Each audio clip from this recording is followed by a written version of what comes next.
Dallas Mavericks may pagkakataong ulitin ang kasaysayan sa trade kay Butler at Warriors pasok na pala sa quarterfinals. Napaganda pa ang schedule sa regular season. Ito ang magiging senaryo nila. Ang Dallas Mavericks ay kilala sa paggawa ng mga agresibong hakbang sa deadline ng kalakalan dahil nakagawa sila ng 3 malalaking trade sa nakalipas na 3 taon na makabuluhang nakaapekto sa komposisyon ng team. Noong season 2022, ipinagpalit nila si Kristaps Porzingis sa isang deal para kina Spencer Dinwiddie at Davis Bertans. Bagamat ang trade na ito ay itinuring na medyo underpay ng Washington Wizards noong panahong iyon, malaki ang naging bunga nito para sa Mavs nang maabot nila ang Western Conference Finals sa taong iyon. Nang sumunod na season, ipinadala ng Dallas sina Spencer Dinwiddie at Dorian Finney-Smith sa Brooklyn Nets sa isang trade para kay Kyrie Irving.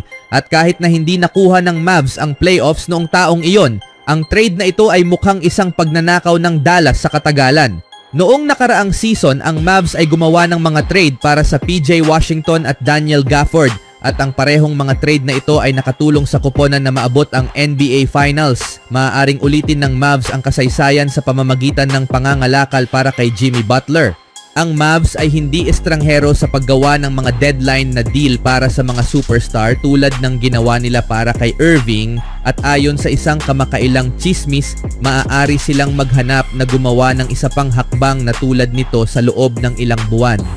Ayon kay Michael Scotto ng Hoops Hype, sa loob ng mga lupon ng liga, nagkaroon ng tahimik na diskurso tungkol sa kung ang Houston Rockets o Dallas Mavericks sa kalaunan ay makakarating kay Butler, isang katutubong Texas, kung siya at ang Miami ay magpasya na maghiwalay ng landas.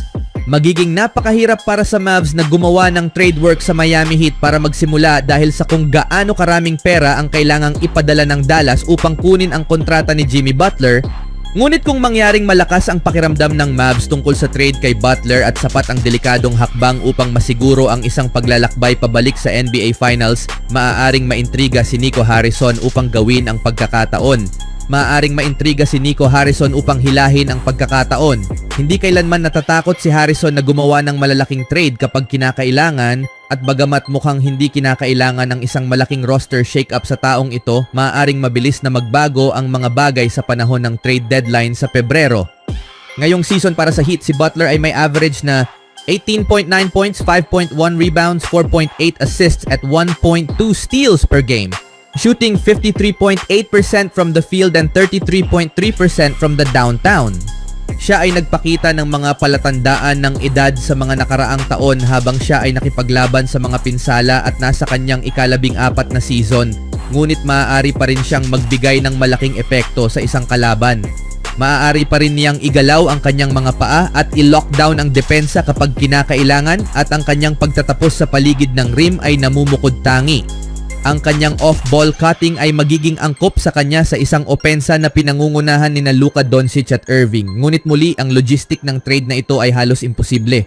Ang Mavs ay hanap ang number 1 seed sa West, at ang pagpapalit ng ilan sa kanilang mga manlalaro sa Heat kapalit ng isang Butler ay maaring napakalaking swing para sa isang team na naglalaban para sa isang kampyonato.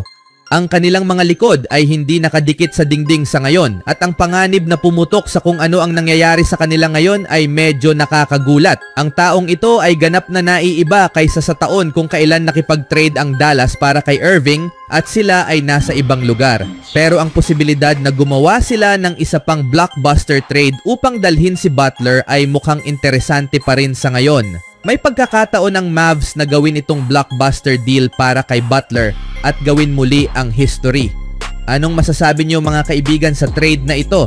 Sa ibang balita naman, sa kauna-unahang pagkakataon sa kasaysayan ng prangkisa, pasok ang Golden State Warriors sa playoffs ng NBA in-season tournament. At ngayon, alam na natin ang kanilang schedule.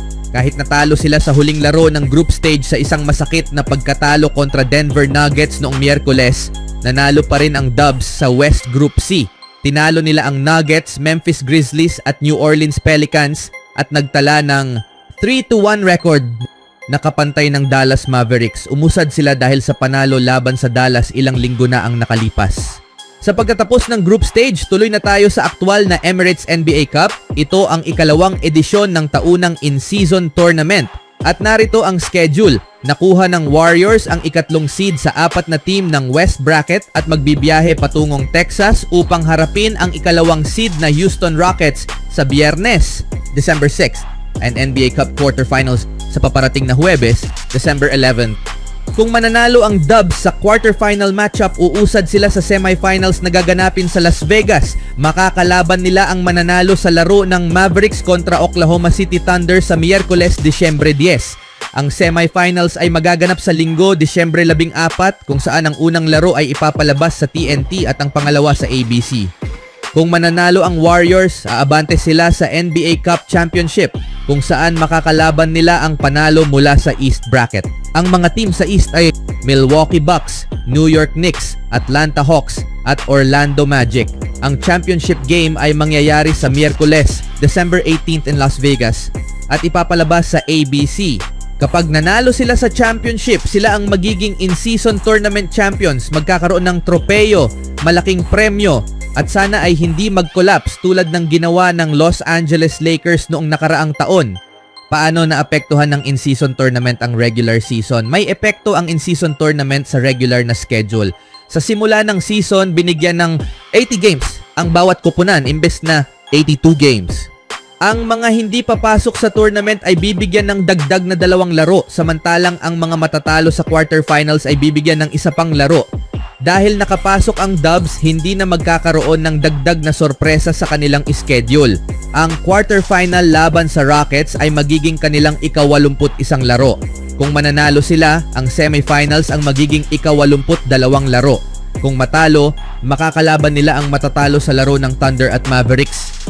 Tandaan na ang championship game ay hindi mabibilang sa regular season standings. Mga laro bago ang tournament. May 3 laro pa ang Warriors bago ang tournament, kabilang ang laban kontra Rockets sa Biyernes na magsisilbing preview para sa susunod na linggo. Tinalo ng Warriors ang Rockets noong Nobyembre 2 kung saan nawala ang 31-point lead for Warriors. Ngunit nanalo pa rin sa overtime. Mahalaga, nanalo sila kahit wala si Steph Curry. At ngayon tila pareho ang magiging sitwasyon dahil ayon sa ulat, mawawala sa Warriors ang kanilang nangungunang 2 veterano sa pagharap nila sa Houston Rockets sa Biyernes sa Chase Center sa unang laro ng back-to-back. Sina Steph Curry tuhod at Draymond Green calf ay hindi maglalaro para sa paghaharap ng Golden State sa team na kasalukuyang may hawak sa pangalawang pwesto sa Western Conference. Si Andrew Wiggins ay nakalista rin bilang kaduda-dudang may pinsala sa kanang bukong-bukong. Ngunit ngayon, magkaiba na ang takbo ng mga koponan. Natalo ang Warriors sa huling 5 laro nila samantalang ang Rockets ay 12-4. Mula noong huling pagkatalo sa Dubs, mahigit 1 buwan na ang nakalipas. Inaasahan na magiging kapanapanabik ang laro at sana'y maging matagumpay ang tournament para sa Warriors. Ano sa tingin nyo mga kaibigan? Low, you can still go. Even when you feel slow, you can still go. Even when there's no hope, you can still go. I never answer to no, man, I still go.